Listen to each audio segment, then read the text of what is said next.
So hello guys, ayan. Samahan niyo na naman ako sa walang sawang pag-crumb coating ng cake. Uy, kahit hirap na ako dyan, aba talagang hihiwain ko yan dahil kailangan ko, Dahil nga may rush order tayo at ang cake ay galing sa freezer, ayan, sige. Napapangiwi na si ate. Kaya naman kung ayaw, ay wag nating ipilit. Isang tabi natin.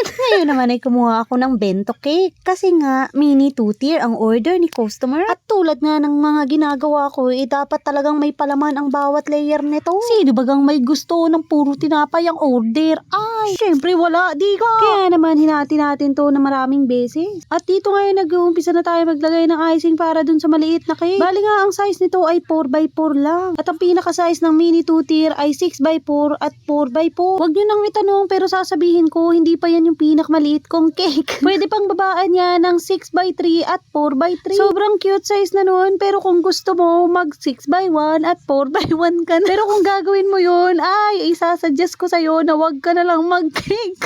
At sa punto nga ito, ay nahiwa ko rin siya sa wakas. Kung mapapansin nyo, ay namumuti yung gitna niya. Please lang, wag na kayong magtaka dahil nga frozen yan. At dahil nga 6x4 at 4x4 ang size ng cake, ang kada tier niyan ay may 4 na layer. At dahil nga wala na akong ibang maisip na sasabihin, ayan, minadali ko na yung pag-cram ko. At dahil nga 2-tier cake ito, ay naglalagay tayo ng dowel stick para naman may suporta yung top tier. At inikot-ikot ko nga lang yung stick dyan pababa. Saka ako naman ginupit gamit yung plies ko para sa cake. Ulitin ko, gamit yung plies ko para sa stick, hindi para sa cake.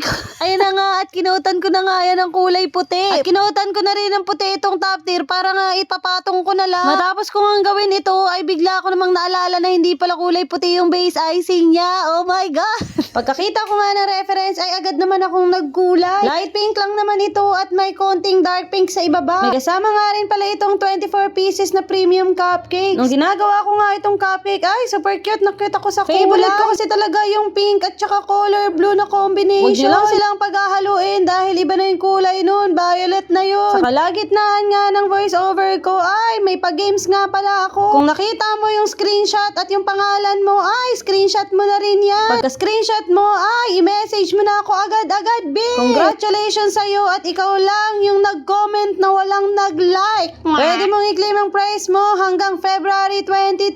Congratulations! Salamat din pala sa mga sumali sa part 1 ng ating 0 like challenge.